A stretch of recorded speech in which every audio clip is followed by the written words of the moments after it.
tous et bienvenue dans cette vidéo qui va surtout être un petit rappel sur le vocabulaire lié aux droites ainsi qu'aux angles dans le plan.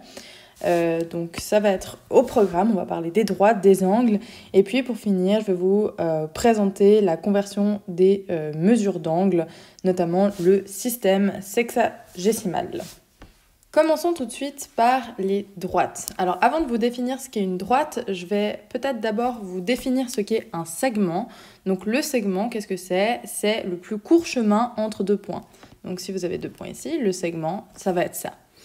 Et qu'est-ce qu'une droite? En fait, ça va être le prolongement d'un segment des deux côtés. Donc là, vous avez votre segment, la droite, ça va être tout simplement tout ça. Donc c'est quelque chose qui est infini. Et si vous décidez de rallonger votre segment d'un seul des deux côtés, par exemple, imaginons ici, eh bien on va parler d'une demi-droite. C'est pareil si vous décidez de rallonger votre segment de l'autre côté. Alors on parle évidemment ici de droite dans le plan, mais on pourrait tout à fait imaginer avoir la même définition dans l'espace, c'est-à-dire en dimension 3. Ça serait par exemple, imaginons un segment de droite qui relierait deux étoiles par exemple. Alors parmi les droites qu'on utilise en géométrie, il y a bien sûr les droites parallèles, comme vous le voyez ici, c'est-à-dire des droites qui ne se coupent jamais. Donc ici, vous voyez bien que la droite D1, elle ne coupera jamais la droite D2. Et on va noter ça sous ce format-là, donc D1 avec un double slash pour dire que c'est parallèle, D2. Et puis, si les droites, elles sont pas parallèles ou si elles sont pas confondues, donc confondues, ça veut dire que c'est deux droites qui sont l'une par-dessus l'autre, c'est qu'elles vont être dites sécantes, comme vous le voyez ici.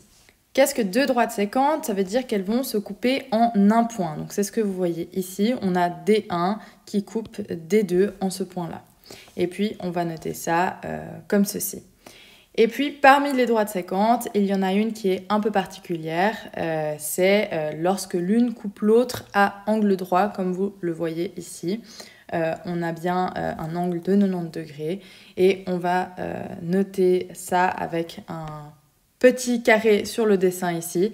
Et puis, pour la notation, ça va être D1 avec un espèce de T à l'envers, D2.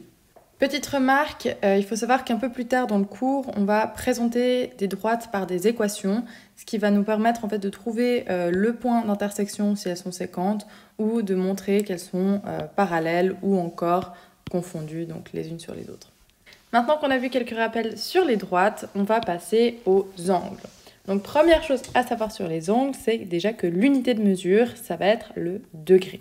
Et puis on va avoir plusieurs types d'angles. Premièrement ici, l'angle nul avec un angle de 0 degré. On va avoir l'angle aigu qui ressemble d'ailleurs à l'accent aigu, qui va être un angle ici qui est plus grand que 0 degré mais plus petit que 90 degrés.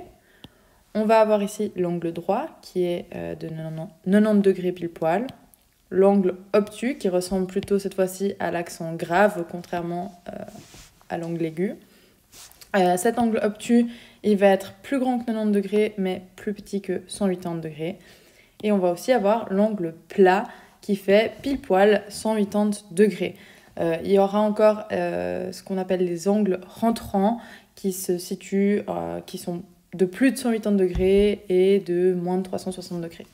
Ensuite, ce qu'il faut savoir, c'est que si la somme de deux angles, ça vaut 90 degrés, on dit que ces angles sont complémentaires. C'est ce que vous pouvez voir là, avec un premier angle ici en bleu et un deuxième angle ici en vert. Si on additionne les deux, on voit bien qu'on a ici un angle droit. Et puis, si la somme de deux angles, ça vaut cette fois-ci 180 degrés, comme ici, eh ben, on dit que ces angles sont supplémentaires. Donc là, si on additionne cet angle bleu avec cet angle vert ici, on a bien 180 degrés et ils sont supplémentaires. Ensuite, j'aimerais vous parler du cas où l'on aurait deux droites sécantes. Eh ben, dans ce cas-là, ce qu'il faut savoir, c'est qu'on a des angles opposés par le sommet qui vont être égaux. Qu'est-ce que ça veut dire? Ça veut dire qu'ici, j'ai mes deux droites sécantes. Eh ben, l'angle qui est ici va être exactement le même angle qui l'oppose par le sommet. Donc, les deux angles bleus, là, sont égaux.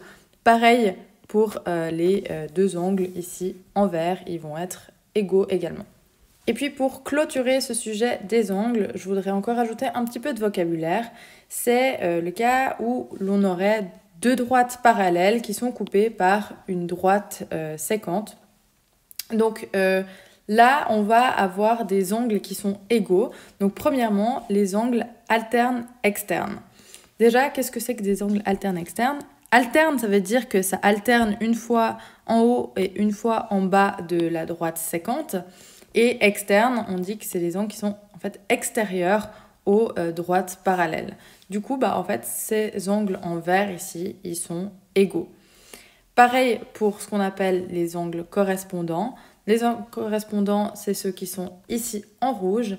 Et puis, pour les angles alternes internes, donc de nouveau, on alterne entre le haut et le bas de la droite sécante. Et puis cette fois-ci, c'est interne, donc ils sont à l'intérieur des deux droites parallèles. Donc ces angles ici en orange sont également égaux. Et puis attention avec la calculatrice, quand vous travaillez avec des degrés, de bien avoir le mode degré qui est activé. Vous pouvez aussi travailler avec le mode radian, mais c'est-à-dire qu'ici, on va imaginer un cercle de rayon 1. Alors, la circonférence du cercle, ça va valoir 2π. Et on dira que ça fait 2π radians. Ainsi, 360 degrés, ça va valoir 2π en radians. Et pour terminer cette vidéo, j'aimerais aborder avec vous le système sexagésimal. Donc, quand on travaille sur une feuille A4, par exemple, et qu'on va mesurer un angle de 40 degrés ou de 41 degrés, ce 1 degré, ça ne fait pas une très grande différence. Mais si on mesure 40 degrés ou 41 degrés sur le globe terrestre, là, ce 1 degré, ça va faire une grande différence. C'est ce que j'essaie d'illustrer ici. Si j'ai 1 degré que je mesure à l'échelle du globe terrestre, ça fait 1 degré fois 2 fois pi fois le rayon de la Terre qui est d'environ 6000 km, divisé par 360, je vois que ça me fait 104 km environ. Donc si je me trompe d'1 degré dans mes calculs, je suis à 104 km du point que je voulais mesurer. Donc c'est énorme. Donc on se rend compte qu'on a besoin d'angles qui sont plus précis. Par exemple, si je veux savoir la position de Lausanne par rapport à l'équateur, ce qu'on appelle la latitude, on aura par exemple, 46,52 degrés. Donc si vous regardez l'application boussole de votre téléphone mobile, quand vous êtes à Lausanne, vous verrez que l'information est donnée non pas en degrés décimales, mais en sexagésimales. C'est-à-dire qu'on va diviser en fait l'angle en minutes et en secondes. Et c'est la même chose qu'on ferait par exemple avec des heures. On divise les heures avec des minutes et des secondes. Imaginons qu'on ait un angle de 46,52 degrés et qu'on aimerait transformer ça avec le système sexagésimal. Donc ici, la première chose à faire, c'est qu'on sait qu'on a déjà 46 degrés. Ensuite, on va vouloir transformer les 0,52 degrés en minutes. Pour faire ça, on fait tout simplement 0,52 fois 60, ce qui nous fait dans notre cas 31,2 minutes. Donc je sais que j'aurai 46 degrés, 31 minutes, mais j'aimerais encore transformer les 0,2 minutes en secondes. C'est ce que je vais faire. Je fais 0,2 fois 60 encore, et ça me fait 12 secondes.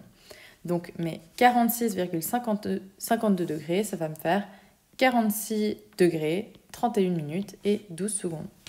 Donc cette information-là, cette indication, c'est celle que vous aurez sur votre téléphone portable lorsque vous ouvrez par exemple l'application boussole, ça sera écrit sous cette forme-là. Donc maintenant qu'on a vu comment passer de cette forme à cette forme-là, je vais vous montrer comment on fait si on veut faire l'inverse. Donc si on a la forme sexagésimale et qu'on veut passer sous la forme décimale.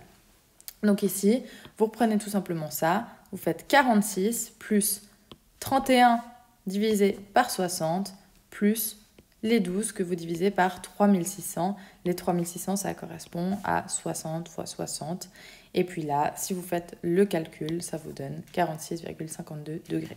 Et puis, dernière remarque, sur les calculatrices, vous avez normalement une fonction qui vous permet de basculer d'un système à l'autre. Donc sur les modèles Texas Instruments, c'est généralement les touches du genre DMS ou encore la touche degrés, minutes et secondes. Et il faut juste une fois regarder un peu la syntaxe avant de les utiliser. Donc voilà, cette vidéo est désormais terminée. J'espère qu'elle vous aura été utile. Si c'est le cas, je vous invite à liker cette vidéo ainsi qu'à vous abonner à la chaîne. Et puis moi, en attendant, je vous remercie pour votre attention et je vous dis à une prochaine pour une nouvelle vidéo.